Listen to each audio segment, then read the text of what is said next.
আসসালামু আলাইকুম রহমতুল্লাহি ওবরাকাতুহ। প্রিয় নরসিংদীবাসী, ইলমুল কুরআন ক্যাডেট মাদ্রাসার উদ্যোগে নরসিংদী জেলাব্যাপী হিফজুল কুরআন প্রতিযোগিতা আয়োজন করা হয়েছে। উক্ত আয়োজনে প্রথম পুরস্কার থাকবে ৬,০০০ টাকা, দ্বিতীয় পুরস্কার থাকবে ৪,০০০ টাকা, তৃতীয় পুরস্কার থাকবে ৩,০০০ টাকা, চতুর্থ পুরস্কার থাকবে ২,০০০ টাকা, পঞ্চম পুরস্কার থাকবে ১,০০০ টাকা।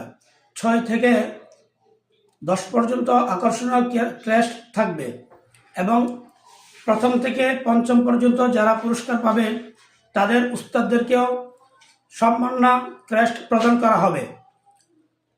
আমাদের প্রতিযোগিতার গ্রুপ হলো দুইটি। একটি হলো ১০ পারা গ্রুপ, বয়স ১৫ বৎসর। আরেকটি হলো ৫ পারা গ্রুপ, বয়স হলো ১২ বৎসর। আপনারা এখনও যারা আমাদের প্রতিযোগিতার ফর্ম সংগ্রহ করেন নাই, তাড়াতাড়ি সংগ্রহ করুন। সময় আর মাত্র ৩ দিন আছে। এর ভিতরে আপনারা সংগ্রহ করে আমাদের অফিসে বা ফর্ম প্রাপ্তির স্থান যেখানে আছে উপজেলা স্থান, ওখানে জমা দেবেন ইনশাআল্লাহ। আসসালামু আলাইকুম রহমতুল্লাহি ওয়া বারাকাতুহু।